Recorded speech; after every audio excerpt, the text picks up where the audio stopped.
بلغ مقاصدنا واغفر لنا ما مضى يا واسع الكرم يا رب بالمصطفى بلغ مقاصدنا واغفر لنا ما مضى يا واسع الكرم يا أكرم الخلق ما لمن ألوذ به سواك عند حلول الحادث العميم يا رب بالمصطفى بلغ مقاصدنا واغفر لنا ما مضى يا واسع الكرم يمليك رسول الله جاهك بي إلى الكريم تجلى باسم منتجم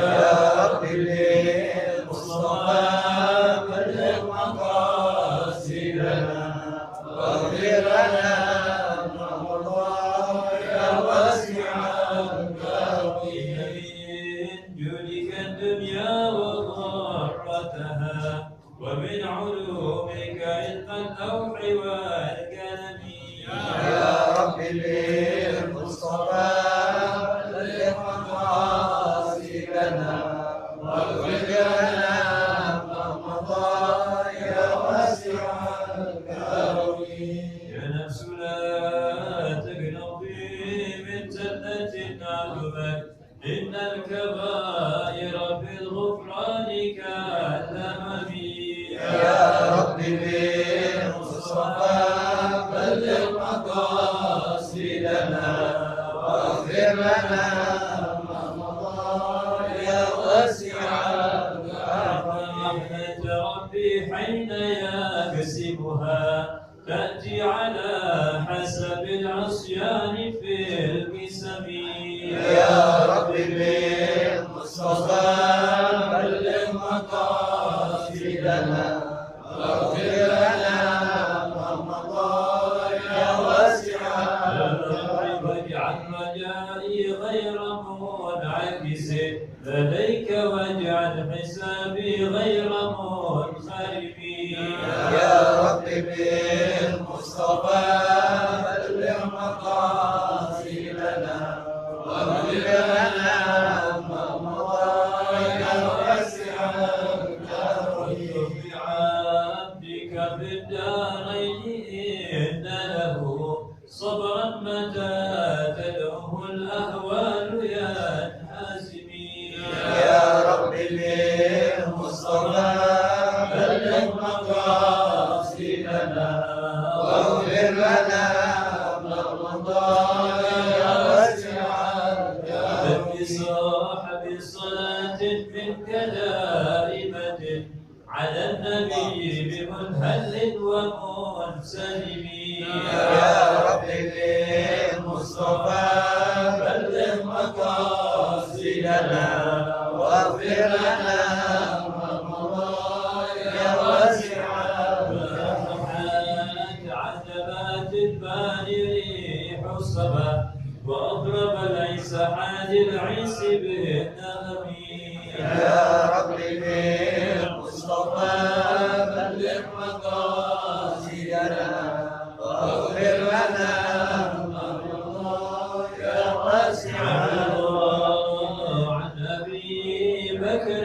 وعن عمر وعن علي وعن عثمان ذي الكرم يا رب بالمصطفى بلغ مقاصدنا واغفر لنا ما مضى يا واسع الكرم والصحب ثم التابعين فهم أهل التقى والنقى والحلم والكرم يا رب بالمصطفى بلغ مقاصدنا واغفر لنا ما مضى يا واسع الكرم بلغ مقاصدنا واغفر لنا ما مضى يا واسع الكرم يا رب بالمصطفى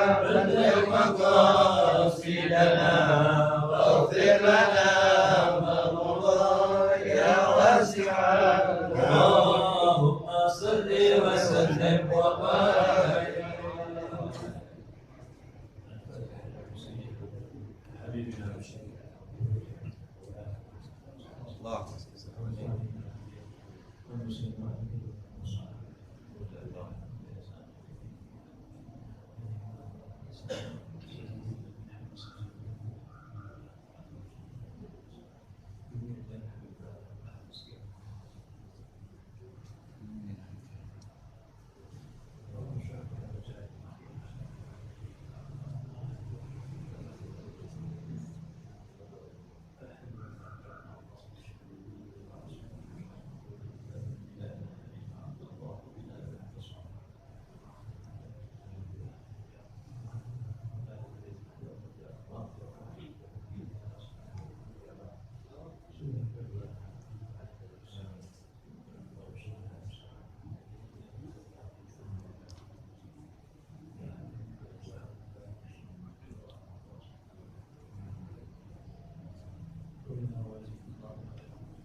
Alhamdulillah, alhamdulillah alamin wa bihi nasta'in ala umuri dunya wa din wa salatu wassalamu ala sayyidil mursalin sayyidina Muhammad khataman nabiyyin wa ala alihi wa sahbihi ajma'in wa la hawla wa la quwwata illa billahi al-'aliyyil 'azim. Rabbi shrah li sadri wa yassir li amri wa hlul 'uqdatam min lisani yafqahu qawli bi rahmatika ya rabbal alamin. Alhamdulillah.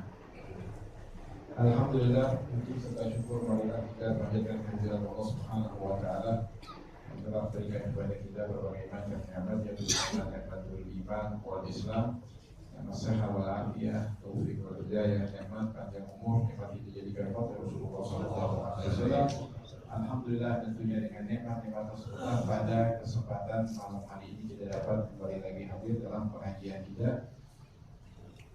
Terakhir kita baca di dalam kitab Al-Muqaddimatul Hawamiyah, ya, setelah pembahasan menjelaskan oleh sahibul kitab masalah haji, kemudian akan dijelaskan daripada dan sudah dijelaskan oleh sahibul kitab dari pasal pertama di dalam Al-Udhiyah, yang mana kaitannya sangat erat dengan haji, yaitu korban ya di musim atau di bulan Dzulhijjah dilaksanakannya. Maka disisipkan oleh sahibul kitab bab tentang udhiyah setelah daripada bab tentang haji selesai, kemudian al-udhiyah. Kemarin sudah dibaca sedikit, dikatakan babul udhiyah hiya sunnatun muakkadatun la tajibu illa bin nadhi wa bi qawli hali udhiyah au ja'altuha udhiyatan wa la yujdi'u illa al-ibil wal bakar wal ghanam wa afdaluha badanah thumma bagarah thumma dha'inah thumma andun wa sab'u syiyahin afdalu minal badanah wa afdaluha al-bayda thumma safra thumma al-afra thumma balga thumma sauda thumma al-hamra wa syartuha minal ibil an yakuna laha khamsu sinin tamatan wa minal bagari wal ma'di sanataini tamatain wa minal dha'ni sanatun tamatun wa an la takuna jarba'a wa in qalla wala syadidal araji wala ajfa wala majnunah wala amya wala awra wala maridatan maradan yufsidu lahmaha wala yabina syai'un min uduniha wa in qalla aw lisaniha aw dhar'iha aw aliyatiha wala syai'un zahirun min fakhdiha wa an la tadhhab jami'u asnaniha wa an yarwi at-tadhiya biha inda dhabhi aw qablahu.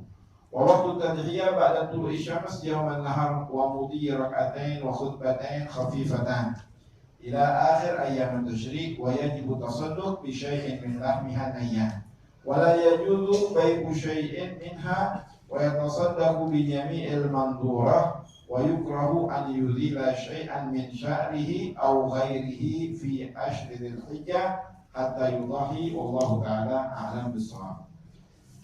Ma'asyiral hadirin, kemarin sudah kita baca dari awal sampai pertengahan bab tentang korban, dan sudah kita ulang-ulang bahwa korban hukum asalnya sunnah muakkadah, sunnah yang sangat dianjurkan, yang mana apabila seseorang mampu berkorban dia tidak melakukannya, maka ulama mengatakan, Al-Imam Syafi'i mengatakan wa yukrahu tarkuha liman qadara, yakni makruh bagi orang yang ada kemampuan korban dia tidak melakukannya. Kemudian dikatakan korban itu juga telah dijelaskan pada kesempatan yang lalu, la tajibu illa bin nazar, tidak wajib kecuali orang bernazar, saya nazar mau korban tahun ini. Nggak tanpa disebutin apa namanya, sapi, kambing atau apa ya. Pokoknya dia mau korban tahun ini, wajibnya yang paling minimal deh. Apakah kambing atau gimana? Wah, ini apa nazar nggak nyebutin mau kok kambing atau sapi atau onta atau yang lainnya, maka kalau dia tidak sebutin paling minimal yang dilakukan korban yaitu dengan apa? Dengan kambing. Tapi kalau dia lafaznya nih, lafaznya berat banget, aneh nazar nih. Kalau boleh misalkan nazar boleh pakai dikaitin dengan sesuatu atau mutlak nggak pakai dikaitin udah. Pokoknya gimana? Pokoknya mau nazar aja dah. Insya Allah nanti ada jalannya. Wah, tawakal nih. Nazarnya nggak tahu kan mau onta, beli di mana onta? Ragunan kita bayarin nggak bakal jual, ya. Akhirnya kalau misalkan dia nazarnya pakai onta, wajib disebeli pakai onta, dikirim tuh duit ke Saudi atau ke daerah yang ada onta di sana atas nama dia. Kalau misalkan dia nazarnya ya pakai onta, kan apa namanya nyari penyakit begitu, repotin dirinya dia. Jangan, kalau emang susah ya sulit nantinya ya jangan dinadarin dah, ya pasang niat yang baik tanpa dinadarin. Tapi kalau nazar itu bedanya apa? Nazar dengan sunnah itu antara kewajiban dan sunnah. Kalau yang wajib ya pahalanya beda dengan pahala yang sunnah, berlipat ganda. Ya, yang wajib dengan sunnah pahalanya berlipat ganda. Tapi kalau memang tahu-tahu dia nggak ada kemampuan, haram dia tinggalkan. Bahkan di waktu itu tahu-tahu ya Allah duit hilang, nggak ada, dia udah nazar tuh, duit hilang, wajib dikerjain walaupun kodokan, walaupun kodok nanti. Adanya kapan? Dzulhijjah udah selesai Muharram. Ya, aneh diulur-ulur nih, orang pinjam duit nggak balikin. Udah nazar tuh dia, jatuh nazarnya apa namanya waktu itu, tahu-tahu dibawa kabur duitnya orang. Nanti kalau memang kembali tuh duitnya wajib dikerjain karena dia nazar. Karena dia bernazar. Panjang lebar tentang masalah nazar di dalam babnya tersendiri disebutin tentang yang terperinci di dalam bab tentang nazar. Jadi tidak wajib kecuali dengan dia nazar atau dia mengatakan nih hewan korban saya nih, ya itu adalah hewan korban saya, maka jadi wajib. Atau dia mengatakan itu yang di kandang itu tuh anda jadiin buat korban aja dah, maka jatuhnya yang begitu semuanya jadi wajib. Kalau wajib kemarin telah dijelasin semua daripada hewan tersebut, ya baik dagingnya, kulitnya, jeroannya, buntutnya, semuanya bagiin buat fuqara wal masakin. Buat fuqara wal masakin. Begitu juga korban yang buat orang tua yang sudah meninggal dengan wasiatnya, dia wasiat atau dia pesan ada kata-kata pembicaraan semasa hidupnya dia, nanti kalau gua meninggal lu ada rezeki korbanin. Nah udah diizin tuh semasa hidupnya, ya. Atau dia wasiat tulis nanti pokoknya di antara kalian semuanya kalau ada kemampuan untuk korbanin saya udah nggak ada umur, udah meninggal, ya saya izinin dah korbanin saya. Jatuhnya ya kalau begitu dengan wasiatnya maka sah untuk korbanin orang tua yang sudah meninggal. Beda dengan orang tua yang tanpa ada wasiat, dia nggak pernah ngomong semasa hidupnya, nanti kalau saya meninggal korbanin saya, dikorbanin orang tua yang udah meninggal. kata ulama nggak dapat pahala yang dikorbanin dan pahala yang korban. Anaknya dipikir dia pengen berbakti sama orang tuanya, dia mau bakti sama banyak orang sekarang tuh korban buat orang tua. Ini yang pertama di dalam mazhab Syafi'i nggak sah. Kalau kita lihat pendapat ulama, masya Allah luas. Ya, ilmu ini ilmu lautan, ilmu luas. Ya, ilmu luas. Kemarin kita bahas tentang masalah sholat.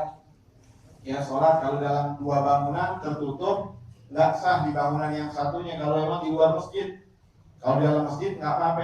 Contohnya yang majelis taklim ada ruangan kaca ditutup tuh, yang belah sono kagak sah. Tapi ada pendapat ulama baik di dalam mazhab Imam Syafi'i atau di luar mazhab Imam Syafi'i yang mengatakan sah. Makanya sebagian ulama kadang-kadang melihat begitu diam. Sebagian dia diem. Kenapa? Ada pendapat yang mengatakan boleh, biarin orang awam. Ya, paling gampang itu Habib Ahmad bin Hasan al-Attas. Itu banyak akwal ulama, dia saking luasnya ilmu beliau, dia diem. Ada bagian pendapat ulama yang mengatakan boleh. Cuma kita nih kalau kita sendiri, kita kan lagi belajar, hadir majelis ilmu, ya kita tahu gitu. Jangan sampai ibadah yang kita kerjain ada sebagian walaupun itu tidak mu'tamad yang mengatakan agak sah ibadah gitu. Ya, jangan sampai kalau emang buat kerjaan kita sendiri, tapi kalau misalkan udah ada yang kerjain atau dulu kita belum belajar, kita ngerjain begitu, gak wajib untuk diqadha salatnya. Karena katanya al-jahil, orang yang jahil, orang yang kada ngerti, kalau memang ada pendapat ulama di dalam ibadah dirinya dia dulu tuh yang dikatakan nggak sah menurut mazhab jumhur ulama, tapi ada sebagian pendapat yang mengatakan boleh, maka itulah mazhabnya dia.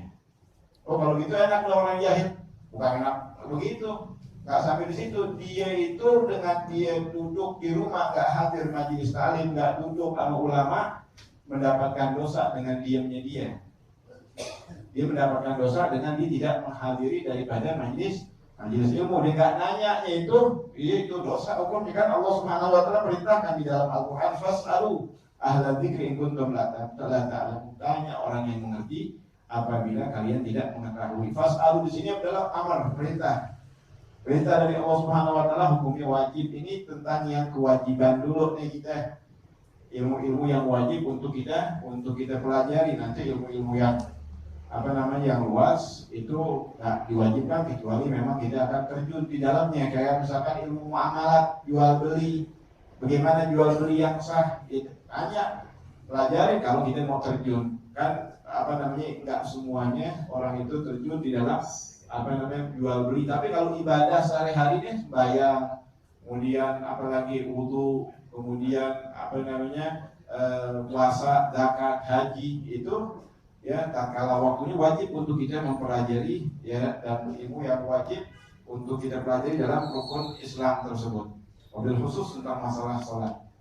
Nah jadi tidak jadi wajib korban itu kecuali dia mengatakan ini adalah korbanku, atau saya jadikan itu sebagai hewan kurban, atau dia bernazar, maka jadi hukumnya wajib.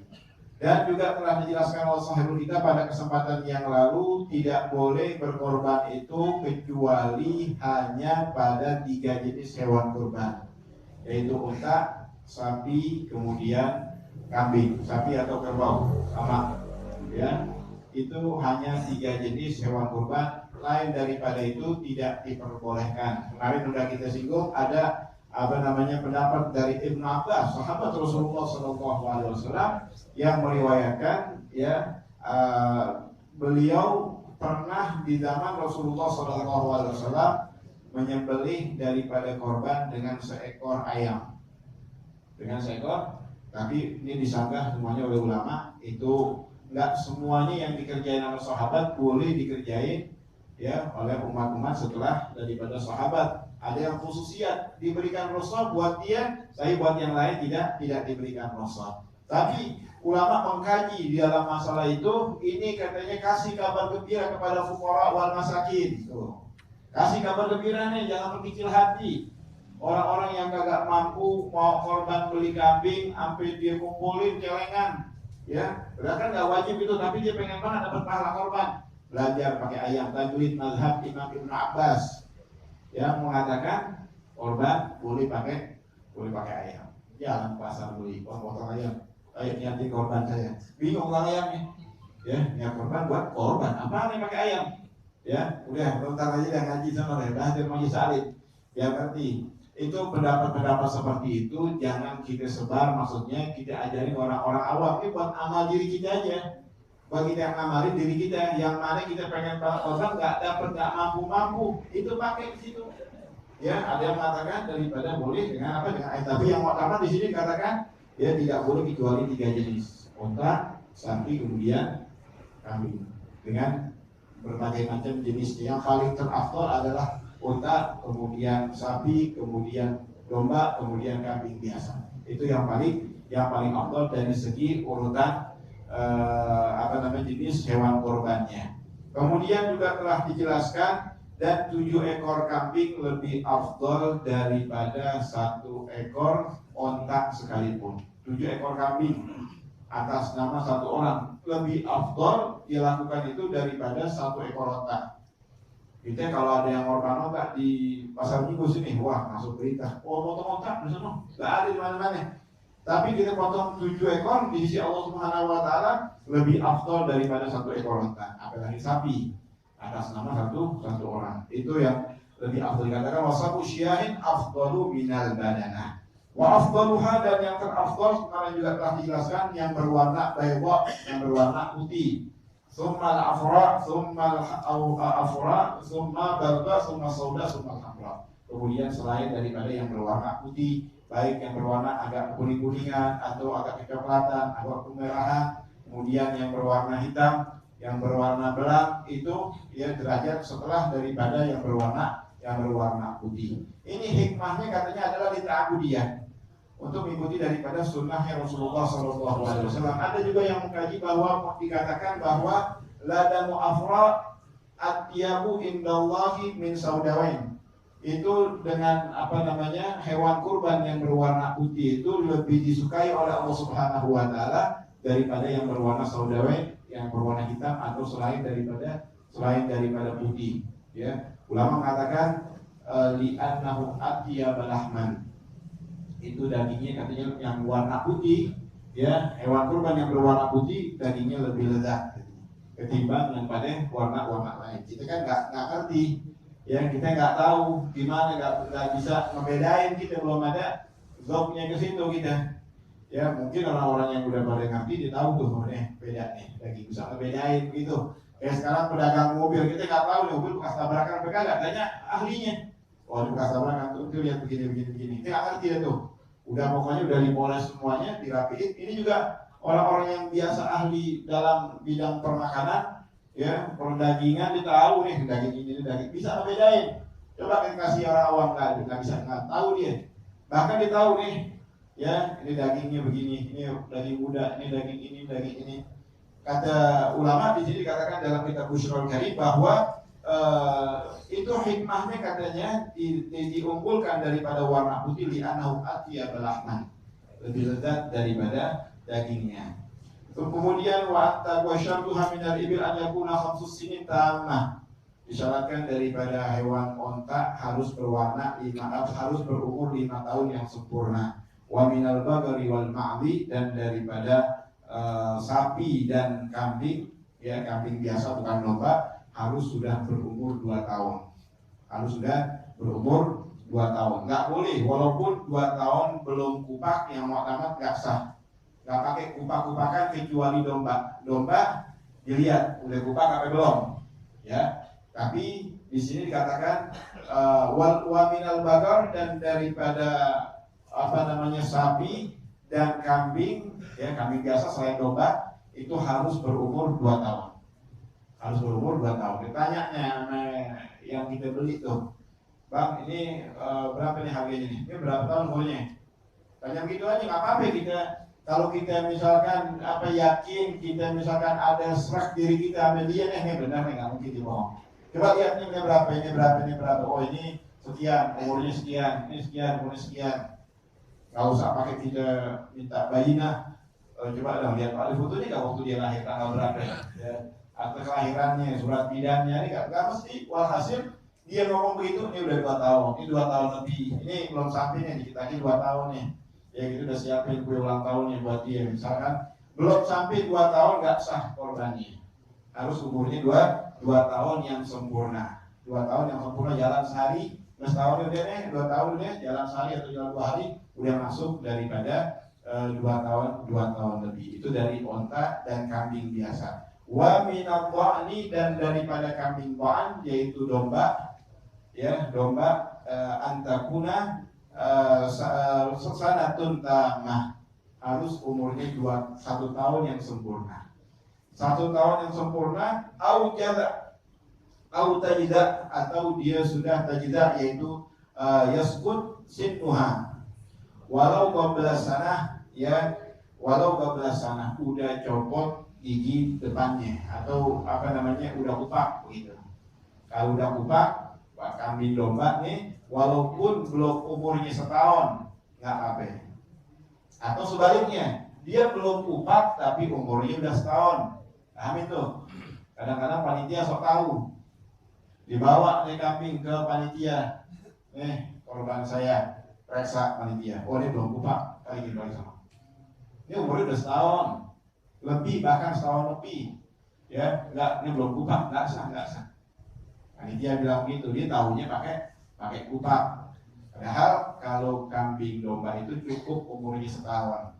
Cuman biasanya tuh setahun udah kupak, hampir kebanyakan udah kupak. Kalau setahun udah kupak, itu salah satunya yang kupak ya setahun. Tapi kalau kambing kambing biasa selain domba harus berumur 2 tahun. Nggak ada itu misalkan yang umur 2 tahun di Jakarta ini dijual sampai 1 juta misalkan, atau 1,5 juta, jarang banget. Kalau mau ada yang 2 juta lebih, ini lebih aman begitu, jadi sah korban kita. Kalau kita korban pakai yang 1,5 juta, yang kita ragu nih, ini benar apa enggak nih? Ya untung Anda. Ya, nah itu kalau misalkan dia ternyata belum sampai umurnya 2 tahun, nggak dapat pahala korban, sedekah aja, pahala sedekah. Kemudian di dalam kambingnya tersebut ada syarat-syarat yang disyaratkan untuk sahnya berkorban, dikatakan wa an la takuna jarba wa inggallah, dan nggak boleh ada penyakit daripada jarba, penyakit gatal pada kambing tersebut. Dari mana dia tahu? Ya dia garuk-garuk, dia senderin badannya dia ke tembok atau ke boonan misalkan, gatal-gatal. Apa ini? Kambing gatal-gatal. Biasanya itu ada penyakit yang pada pada hewan tersebut yang membahayakan daripada dagingnya, maka nggak diperbolehkan. Nggak sah buat apa? Buat korban. Tuh. Kita secara nggak langsung nih kita kasih pelajaran, kalau kita mau menyediakan sesuatu kepada fuqara wal masakin, jangan yang jelek. Sampai-sampai nggak boleh tuh. Yang begitu nggak boleh. Ya, nggak boleh, bahkan nggak sah korbannya kalau dengan kambing yang punya penyakit gatal. Wa in galla, walaupun sedikit katanya. Walaupun sedikit. Wala syadidal araj, dan nggak boleh yang pincang, yang parah pincangnya. Ya, yang pincangnya parah nggak sah untuk dijadikan daripada korban. Nah, sekarang kebanyakan sapi nih, biasanya sapi. Ada orang motong sapi, digebrukin aja dah tuh. Ya, apalagi sapi mana tuh? Bali itu sapi mana tuh yang galak banget tuh, yang putih, ya, nendang-nendang tuh. Nah itu marah panitia ditendang gitu. Akhirnya ditarik aja kakinya, patah, pertek begitu. Apalagi sampai copotnya patah aja kakinya tuh, patah, dia nggak bisa diri lagi, nggak sah korbannya. Korbannya nggak sah. Makanya panitia itu ya jangan asal dia main bantuin aja, pelajarin gimana caranya ngejatuhin yang rapi, ya. Dianjurkan kita tatkala kita berkorban, ya tatkala kita mau motong, suruh perbagus daripada potongan kita, ya. Bahkan ihsan ilal hayawan, dianjurkan kita untuk berbuat baik pada hewan-hewan, ya, kasih makanan dulu, diusap-usap dulu, ya.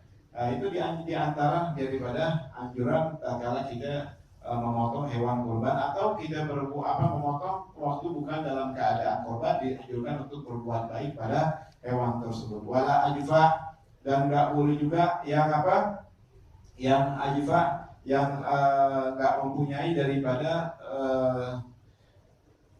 yang dikatakan alladzi dhahaba muha minal huda, yang terlalu kurus krempeng, yang otaknya hilang, copot ya. Wala majnunah, ya, begitu juga yang gila, ya, itu tidak diperbolehkan. Wala amya wala aura, atau yang buta atau yang picek matanya, itu nggak sah dijadiin daripada hewan kurban. Wala maridan mardan yusidu lahmaha, atau yang sakit yang dapat merusak daripada atau membahayakan daripada dagingnya. Uangnya sakit nih, udah potong aja dah buru-buru. Korban nggak sah buat korban, dijual dagingnya misalkan. Tapi kalau dia tahu bagi bakal bahaya, haram tuh dijual. Kalau misalkan dia tahu ya bakal bahaya ya dagingnya, yang dapat dikatakan yusidul lahmaha, yang dapat merusak ya daripada dagingnya, nggak sah dijadiin daripada korban. Kita Allah Subhanahu wa taala dalam syariat Islam ini ya menganjurkan kepada kita tatkala kita memberikan seseorang ya yang kita berikan yang bagus. Nggak sah kalau begini. Kalau ada cacatnya seperti ini yang dijelaskan oleh sahib kita, tidak sah daripada korbannya. Wala wa an la yabin syai'un min uduniha wa in galla, dan enggak boleh terdapat pada kupingnya yang copot walaupun sedikit. Ya, kupingnya dia lagi ngasah pisau apa gimana, lagi atraksi, tahu-tahu dibalik ya itu kupingnya sapi atau kupingnya kambing putus. Enggak sah buat jadi hewan korban. Enggak boleh. Wa in galla, walaupun sedikit. Beda dengan tindikan tuh lah, cuman cuman tindikan, nggak apa itu. Misalkan dia mau tindik, dia mau namain pakai tindikan misalkan kertasnya. Nah kalau sekarang namain pakai cilok aja gitu ya, nggak pakai tindik. Misalkan ditindik sedikit nggak ada masalah, dia copot terputus daripada kupingnya buat dijadiin hewan kurban. Banyak orang-orang yang pada ngerti, dia akal-akalin, yang dibohongin orang, maksud bukan bohongin orang, yang dijual tuh kambing tuh cuman kupingnya doang putus dikit, kambing badannya gede, etawa misalkan gede badan, cuman kambing pun cuman kupingnya doang putus, kelihatan putusnya dikit banget, nggak usah buat dijadiin hewan kurban.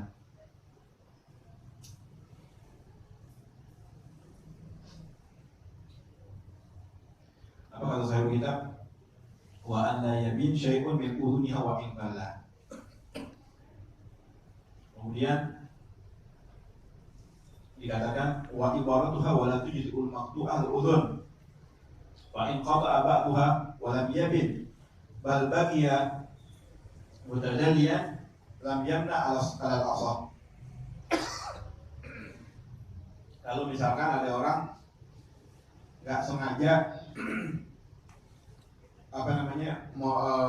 lagi atraksi atau bagaimana, walhasil itu kuping misalkan kepotong sedikit tapi belum sampai putus begitu, belum sampai putus, robek, kupingnya robek, nggak apa-apa yang artinya. Al-asal dikatakan di dalam syarah kitab ini fa'in qata'a ba'daha, kalau memang terputus sebagiannya, walam yabin, dan nggak copot, bal bagiya mutadalliyan, tapi masih ada daripada kupingnya di situ, lam yamna 'alal asah, tidak tercegah daripada sahnya dijadikan daripada hewan kurban. Beda dengan yang udah copot, kegunting atau putus misalkan, ya itu dikatakan tidak sah kalau memang udah terputus. Kemudian dikatakan aulisaniha, atau terputus daripada lisannya, lidahnya. Ya, lidahnya kok begini nih, ataunya kaki kegunting, ya lidahnya kegunting, itu nggak boleh juga. Awar iha, atau kantung susunya, atau aliyatiha, atau pantatnya. Wala syai'un zahir min fakhdiha, atau sesuatu yang nampak daripada fakhdiha, dari pahatnya, misalkan terpotong, putus misalkan, ya itu tidak diperbolehkan. Wala tadhhab jamil asnaniha, dan nggak boleh, nggak sah dijadiin daripada hewan kurban yang mana tadhhab jami asnaniha, yang copot semua daripada giginya.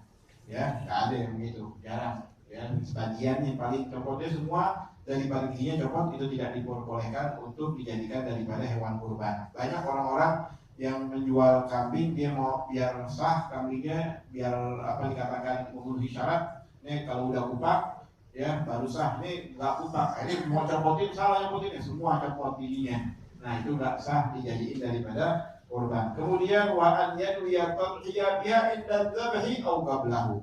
Dan disyaratkan daripada sahnya berkorban itu haruslah dengan dia niat, karena ini ibadah. Potong kambing terkadang ibadah, terkadang ada apa kebiasaan dia, emang tukang jagal dia, kerjaannya dia emang motong, kan nggak pakai niat. Kalau motong apa namanya, motong biasa buat kambing dijual pakai niat. Kecuali akikah beda lagi dengan ini juga, akikah dengan korban harus dengan niat. Itu perbedaannya adat dan ibadah. Untuk membedakan adat dan ibadah, membedakannya dengan apa? Dengan niat. Maka dikatakan wa an yarwiya ay ya wa yajibu an-niyah at-tadhiyah inda dzabhi, tatkala dia memotong. Bakal digorok tuh lehernya tuh, niat di situ au qablahu atau sebelumnya. Biasanya orang kalau baru mulai apa namanya motong, ya baru tumben motong, dia mau praktek dah nih, beraniin diri dah. Hati-hati juga tuh, jangan berani-berani aja kecuali dituntun di sebelahnya. Ini kadang-kadang nggak dituntun, dengan berani aja deh nih. Ya akhirnya dia nggak tahu selahnya, dia nggak tahu ininya, dia nggak tahu nih pisau layak makanya dipakai di dapur, dipakai digorok kakak mati kambing jalan tuh. Sampai mati, tahu-tahu berjalan solong malam mati, bangkit itu kuburin udah. Ya, kalau dia nggak ngerti caranya, mendingan jangan dah. Ya, kecuali dituntun aja deh. Potong sini nih. Gini cara potongnya nih. Tukang motornya ada samping dia ngajarin begitu, apa belajar kita. Tapi kalau nggak ada yang bisa, kita diserahin pisau, nyerah nih jangan. Ya, kecuali dia memang dituntun, aku udah sering, udah belajar, ya, udah beberapa kali dia motong. Nah, tatkala dia mulai dia potong tuh kadang-kadang beli kubur, dia main potong aja tanpa dengan niat. Kami udah potong, dia kagak niat. Bukan korban tuh namanya. Bukan korban, apa bedanya dengan kambing yang dijual di pasar? Gak pakai niat. Itu untuk membedakannya dengan apa? Dengan niat. Maka dikatakan inda waniyahu yaqadhiya biya inda zabah. Tatkala dia gorok, dia potong au qablahu atau sebelumnya. Karena itu sulit untuk dibarengi bagi orang-orang yang apa namanya jarang dia motong, ya dia grogi, akhirnya lupa niatnya. Bahkan tukang motong aja kadang-kadang kalau emang dia nggak apa namanya biasa buat motong korban, karena korbannya setahun sekali, ya yang mana terkadang memang dalam keadaan seperti itu dia gugup, dia lupa atau nggak konsentrasi bagaimana, banyak pikiran bercabang, yang mau dipotong banyak dia bingung jangan potong aja, dipotong lagi tanpa dengan niat. Nggak sah. Maka dikatakan dibolehkan kalau memang sekiranya nanti dia gugup, ya dikatakan inda dzabah au qablahu atau sebelum dia motong. Sebelum dia motong dia niat dulu, ya Allah ini adalah hewan kurban fulan bin fulan. Ya, terimalah ya Allah. Jadi dipotong itu. Ya, dipotong setelah itu. Masalah bacaannya, ya baca hamdalah, sholawat, baca basmalah, itu semuanya sunnah. Yang wajib niat, yang wajib untuk apa namanya sahnya atau tidaknya jadi hewan kurban niat. Tentang masalah basmalah itu panjang lebar dalam pembahasan di dalam kitab Zabaih, kitab tentang masalah pemotongan. Itu dijelaskan singkatnya, kalau misalkan ada seseorang berkorban tidak menyebut nama Allah Subhanahu wa taala, tak menyebut bismillahirrahmanirrahim, halal madhur, korbannya, potongannya halal hukumnya. Loh itu kan di dalam Al-Quran disebutin apa namanya nggak sah kalau memang dikatakan apa ayatnya lam bismillah. Ada satu ayat lupa Al-Fatihah, walhasil Allah Subhanahu wa taala tidak menghalalkan apa-apa yang disembelih tanpa menyebut nama Allah Subhanahu wa taala.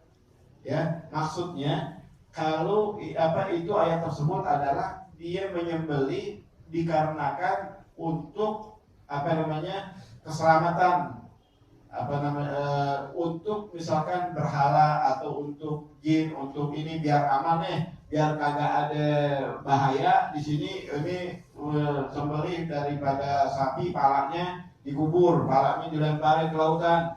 Ini buat biar aman. Ada kan begitu tuh. Nah, itu yang dimaksudkan di dalam ayat tersebut, yang tidak halal kalau disembelih selain ya karena Allah Subhanahu wa taala. Bukan dengan harus menyebut nama Allah Subhanahu wa taala, tapi sunnah. Sunnah untuk mengucapkan bismillahirrahmanirrahim. Jadi misalkan ada kadang-kadang orang sok tahu nih, dia lupa baca bismillah sunnah. Oh, kuburin haram tak boleh. Ada suka begitu tuh, ya. Ini kita utarakan seperti ini buat apa? Buat nggak sembarangan kita main buang-buang aja yang kita nggak sebut nama Allah Subhanahu wa taala, ya. Yang demikian itu kita sebut nama Allah, jangan sampai kita tinggal. Kalaupun tertinggal kelupaan menyebut nama Allah Subhanahu wa taala, tidak baca bismillahirrahmanirrahim, sah sembelihannya, ya, dan tidak dikatakan jadi bangke, bukan bukan yang disebutkan di dalam Al-Quran tersebut, karena dia nggak ada tujuan buat untuk mencegah daripada keburukan jin ini atau arwah ini atau ini, dan nggak ada tujuannya dia nama selain Allah Subhanahu wa taala. Itu yang diharamkan, yang dijadiin sembelihannya dibangke. Apa ini? Wa ma uhilla lighairillahi bihi, dan tidak halal yang disembelih daripada selain daripada nama Allah Subhanahu wa taala. Fakulu mimma amsaka alaikum wazkuru smallahi alaih. Makanlah ya mimma amsaka alaikum wazkuru smallahi alaih. Makanlah dari apa-apa yang disediakan mimma amsaka alaikum ya wazkuru smallahi alaih, dan sebutlah nama Allah Subhanahu wa taala. Disunnahkan ulama mengatakan wazkuru smallah, sebut nama Allah Subhanahu wa taala. Ini menandakan daripada sunnah yang sangat dianjurkan, ya. Kemudian dikatakan wa waqtu tadhiyah ba'da tulu'i syams yauman nahar wa mudiya rak'atain khutbatain khafifatan. Dan waktu penyembelihan waktu penyembelihan hewan kurban itu setelah terbitnya matahari di hari Idul Adha tanggal 10 Dzulhijjah, ya, dikatakan ba'da tulu'i syams, setelah terbit matahari, wa mudiya rak'atain. Terbit matahari misalkan jam 6 udah terbit matahari, wa mudiya, dan terlewat dua rakaat, ya, wa khutbatan, dan 2 khutbah khafifatani, yang keduanya singkat, yang diambil rukun-rukunnya aja. Kalau sholat 2 rakaat pakai rukun-rukunnya aja, bukan berarti khafifatannya cepat sholatnya, bukan, sholatnya biasa, tapi pakai rukun-rukun aja. Fatihah, rukuk tumainah, i'tidal iman tumainah, khutbah 2 khutbah, hamdalah, alhamdulillahirabbil alamin, kemudian salawat, wasiat bil taqwa, baca Al-Qur'an, kemudian doa lil mu'minin wal mu'minat, ya, dan 2 khutbah dilakukan seperti itu. Kira-kira berapa menit? Ya, misalkan 10 menit. Jam 6 lewat 10 menit udah masuk daripada waktu penyembelihan hewan kurban. Ya, jam 6 lewat 10 menit udah mulai. Dari segi mulai, udah mulai belum? Udah. Terbit jam 6, 10 menit, 2 rakaat dan 2 khutbah yang sesingkat mungkin. Jadi artinya nggak harus nungguin khutbah yang di masjid. Tapi afdolnya jangan khutbah di masjid, ikut sembahyang di masjid. Ini mentang-mentang potongan banyak, dia bingung. Ya, si fulan dekat sama nih, si fulan tajir juga. Ini biasanya kalau di sana dikasih 1 juta, 2 juta, handle, kasih orang lain, sayang nih. Soalnya minta ini, minta semuanya, minta di hari raya. Dia iyain semuanya, dia kebingungan. Udah deh, begini aja caranya dah. Yang gampang nih, misalkan Ane bawa ke rumah, potong di rumah, beberapa hewan potong di rumah, Ane potong di rumah deh. Belum khutbah nih. Khotib masih di rumahnya, lagi dandan, lagi sholat isyraq dulu. Belum berangkat udah potong. Belum potong udah mulai waktunya. Udah isyraq. Dari sholat itu udah banget ya. Potong semuanya tinggal itu yang masjid. Ya, di masjid sholat gitu. Sholat balik lagi. Boleh begitu, boleh. Jadi bukan harus nungguin khutbah yang ada di masjid, boleh. Kalau emang waktunya itu udah isyraq, ya udah lewat daripada 2 rakaat dan 2 khutbah yang sesingkat mungkin, dari segi masuk waktunya sudah masuk, tapi afdolnya jangan. Afdolnya ya biar orang yang mengatasnamakan daripada punya korban tersebut melihat. Kalau dia kagak bisa motong, minimal dilihat. Karena perintah Rasulullah SAW kepada putrinya Sayyidatul Fatimah, ya bumi ila ulhiyatihi. Kamu bangun, lihat tuh korban kamu. Suruh bangun, suruh melihat. Perempuan kan biasanya nggak bisa motong, ya suruh tonton, suruh lihat tuh potongannya.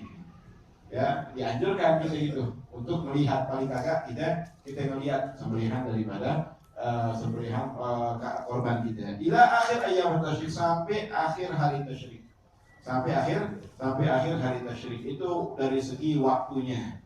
Masih bisa besok, masih bisa lusa, masih bisa sampai akhir hari tasyrik. Dan yang paling afdal jangan di akhir hari tasyrik. Karena di sebagian pendapat ulama, bagian mazhab yang mengatakan waktunya cuma sampai tanggal 12 Zulhijjah.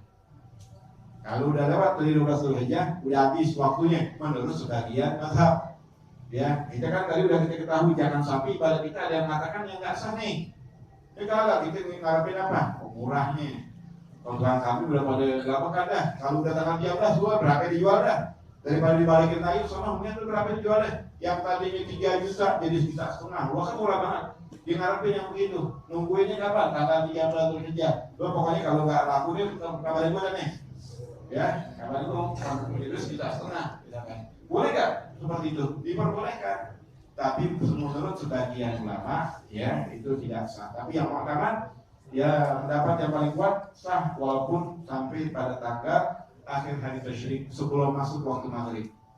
Walaupun bagi ini nanti maghrib, yang penting dipotong itu, digoroknya itu tanggal 13 Zulhijjah sebelum masuk daripada waktu maghrib. Itulah daripada pelajaran kita, mudah-mudahan apa yang sedikit ini bisa kita manfaat.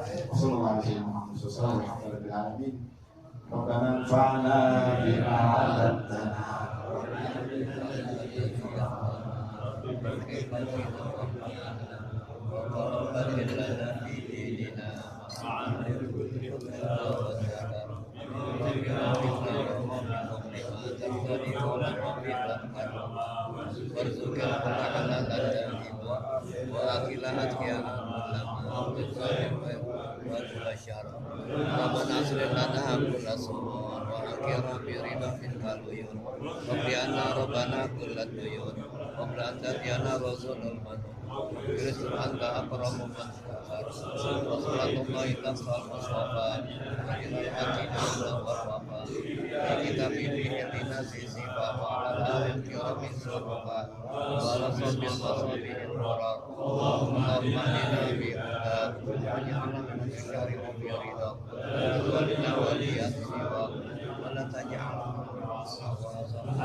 اللهم لا تدعنا في مجلسنا آمين.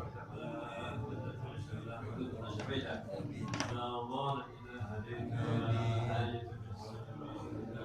حاجة صلى الله عليه وسلم.